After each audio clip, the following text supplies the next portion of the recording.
Bob the fencer here. We've had a fault in this electric fence, and so I use just a simple digital electric fence tester. It has a lead line on it which you put into the ground, and then this part you test the fence wire with it. So we have the unit and I put it on the fence, and it tells me how much electricity. So 4.5 is a good fence. You put it on the dead wire, and we have 0.3. That's a dead wire. So it's still got a little bit of electricity that's leaking through these insulators or somewhere else along the fence line, that's giving a little bit of a tingle to the other wires. So if you've got an electric fence, don't be surprised that you have a little bit of leakage on the other wires. So even on the support wires, there's a little bit of leakage. Even though there's no fence wire touching it, there's no electric wire touching the support wires for your strainer or any of the other wires in the fence. As long as the power is going through it, it will induce a little bit of current in the other wires. Okay? Anyway, we'll go and find the problem. So when you're checking an electric fence, and when I started this one, we didn't know where the faults were, so I disconnected the jumper leads from the original. Now the original is up there behind that shed, and it comes down that fence line in the background to this junction at the far end up there. So I disconnected that junction as the wire kept on going along the boundary fence to find out whether the fault was on this section of the fence or further along the boundary fence to the next section.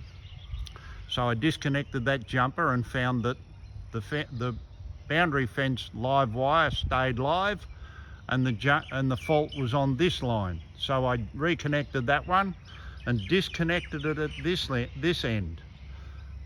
And then there's a cable that goes underneath the access way and comes up this side and is joined on here.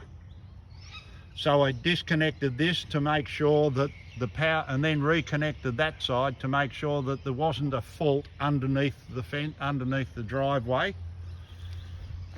Then the electricity travels up to that one and then jumps to the top wire, and then jumps from here to another wire.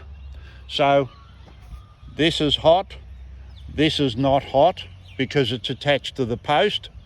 The jumper lead travels the electricity around to the hot side of this insulator. So this is not hot, but this side is.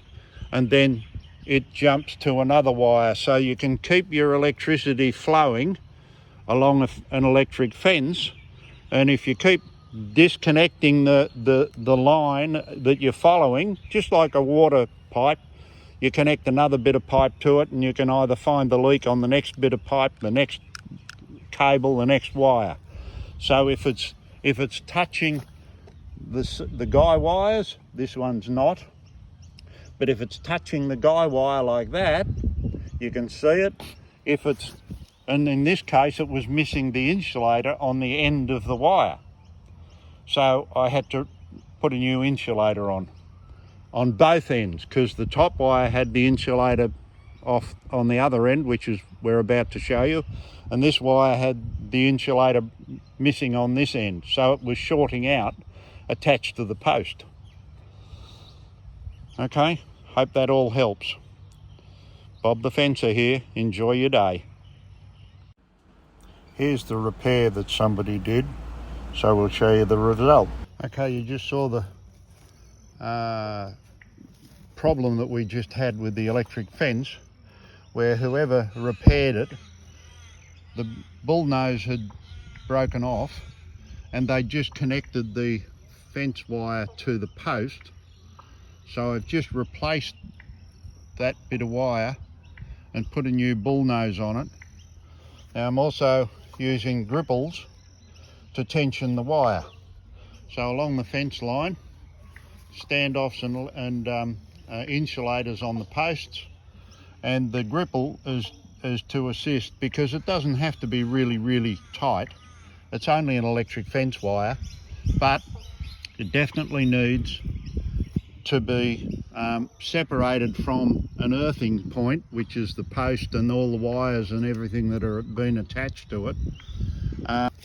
So we're walking along the wire to check to see whether there's anything touching the wire, and that standoff is working okay.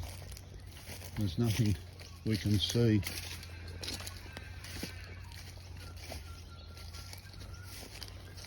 The insulator is in its socket correctly, not off. Hi all. So when you're troubleshooting an electric fence, it helps if there are two people involved. One to turn the controller on and off when asked, and the other to disconnect the sections and test the current. If you're on your own, it just takes longer to fix as you walk back and forth to switch it on and off, and therefore test each section and get rid of or risk getting zapped. Doesn't matter if you test it at the controller or at the other end, because the reading will be the same, either shorting or live power. Enjoy your fencing. See ya.